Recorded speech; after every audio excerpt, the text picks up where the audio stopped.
이스라엘 민족이 모두 성막에 들어갈 기물을 만들었습니다. 이에 하나님께서는 첫째 달 초하루 후에 성막을 세우도록 모세에게 말씀하십니다. 첫 달 초하루 곧 이스라엘 민족이 애굽에서 탈출할 때를 맞추어 하나님께서는 성막을 세우라라고 말씀하십니다. 이날을 통하여서 하나님께서는 이스라엘 민족과 자신의 관계가 새롭게 되기를 원하십니다. 하나님께서는 첫 달 초하루 곧 1월 1일에 성막을 세움으로 하나님의 구원의 역사와 또한 임재를 연결시키고자 하십니다. 애굽에서 나올 때 그들이 새롭게 탄생한 순간이었다면 이제 성막을 짓고 그곳에 하나님이 임하시며 태초에 창조를 지으셨을 때 아담과 하나님이 함께 하셨듯이 이제 하나님께서 그 성막에 거하시고 우리와 함께 하시겠다는 것을 보여주시는 사건인 것입니다. 어찌 보면 하나님의 구원, 그것은 늘 주님과 함께 해야 될 거룩한 교제가 있음을 말하는 것입니다.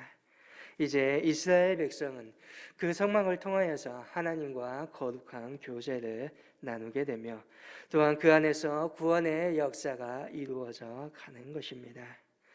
사도 바울은 고린도전서 3장 16절에 이렇게 말을 합니다. 너희가 하나님의 성전인 것과 하나님의 성령이 너희 안에 계시는 것을 알지 못하느냐.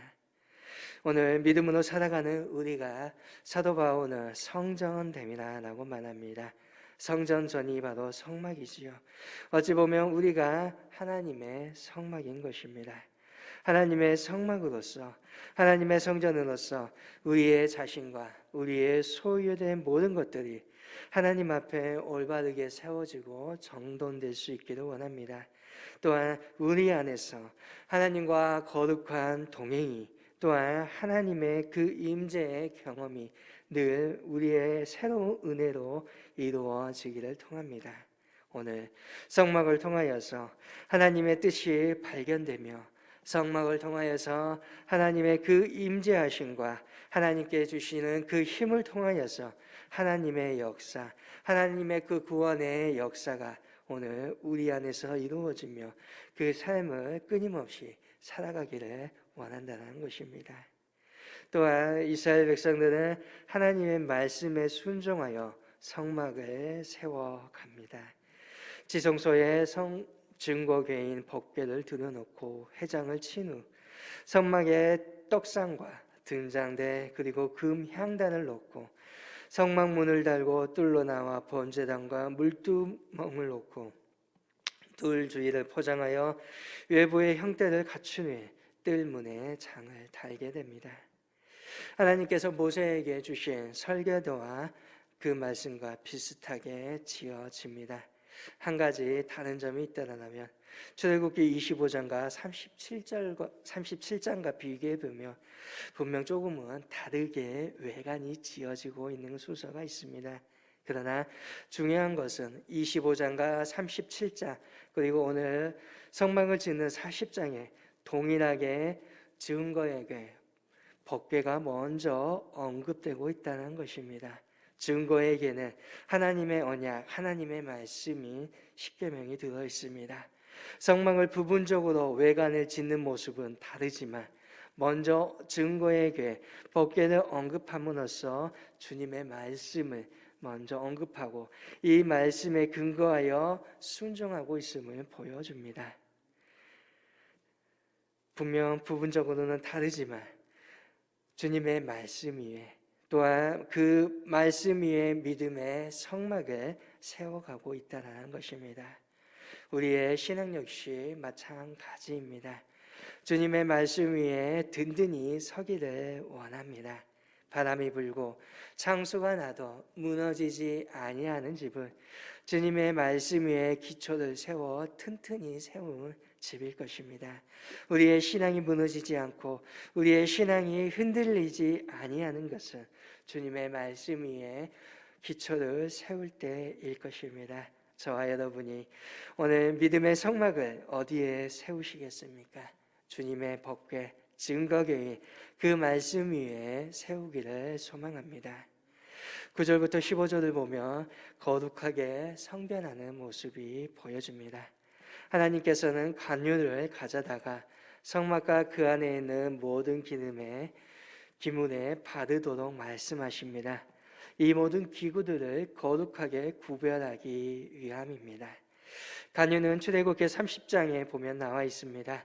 몰약 500세개, 육개 250세개, 창포 250세개, 계피 500세개, 감람기를 한 일을 가지고 만든 것이 관유입니다. 특별히 성전 기물을 성별하고 또한 제사장의 위임 의식 때 사용하는 바로 거룩한 기름입니다. 오늘 제사장 역시 성소에 있는 성막에 있는 기구들과 마찬가지로 관유를 바릅니다. 이것은 하나님께 속한 것이므로 거룩하게 구별돼야 한다는 것입니다. 물로 씻기고 옷에 기름을 바릅니다. 하나님께서 모든 기구와 제사장까지 관유 기름을 바르도록 하신 것은 하나님께서 맡겨주신 모든 사역들을 감당하기 위한 그 첫 번째 자격이 거룩함이기 때문입니다. 거룩함, 그것은 하나님의 성품입니다. 거룩함, 오늘 하나님께서 우리에게 요구하고 있는 것입니다. 레위기 11장 45절에 주님께서는 이렇게 이스라엘 백성에게 말합니다. 내가 거룩하니 너희도 거룩할지어다. 거룩함이란 곧 구별되는 것과 영적인 능력을 갖는 것입니다. 곧 하나님의 거룩함 속에 영적인 능력을 가지고 살아가는 사람입니다. 우리의 삶 속에서 구별되고 분리되어야 될 것이 무엇입니까? 그것은 말씀을 통하여서 발견하여서 영적으로 민감하고 세속적인 삶에서 구별되는 것입니다. 세상의 사람과 세상의 방식과는 다르게 살아가는 것을 의미합니다. 그리고 우리는 주님께서 주시는 그 능력으로 살아가는 것, 그것이 곧 거룩함이며 주님께서는 오늘 그 거룩함을 우리에게 요구하고 계시다는 것입니다. 왜 요구하십니까? 하나님께서 맡겨주신 귀한 사역들을, 하나님께 내게 맡겨주신 귀한 일들을 일꾼으로 저와 여러분을 부르셨기 때문에 거룩함을 요구하고 계신 것입니다. 그 거룩함을 가지며 이스라엘의 모든 백성과 모세들은 하나님의 명령하신 대로 행합니다. 16절 마지막 말씀에 그들이 하나님의 명하신 모든 명령을 지켰더라고 말씀하고 있습니다. 출애굽기 40장에서 모세는 성막과 그 모든 기구를 하나님의 지시대로 어기지 않고 그대로 순종하여 성막을 세웠습니다. 얼핏 보면 모세가 지시하고 명령한 것을 백성들이 이룬 것처럼 보입니다. 그러나 그 모든 것을 명령하신 분은 하나님이시고 그 말씀에 순종하였을 뿐이라는 것입니다. 모세는 하나님의 말씀 앞에 자신의 생각을 내려놓았습니다. 하나님의 말씀에 순종하였습니다. 모세가 위대한 것은 그 다른 어떤 것이 아니라 하나님께 순종하였다는 것입니다. 오늘 예수님도 우리에게 순종의 모범을 보여주셨습니다. 신앙의 중요한 원리는 순종입니다. 그래서 성경은 순종이 제사보다 낫다라고 가르치고 있는 것입니다. 오늘 믿음의 우리의 삶은 순종의 삶이 되어야 합니다.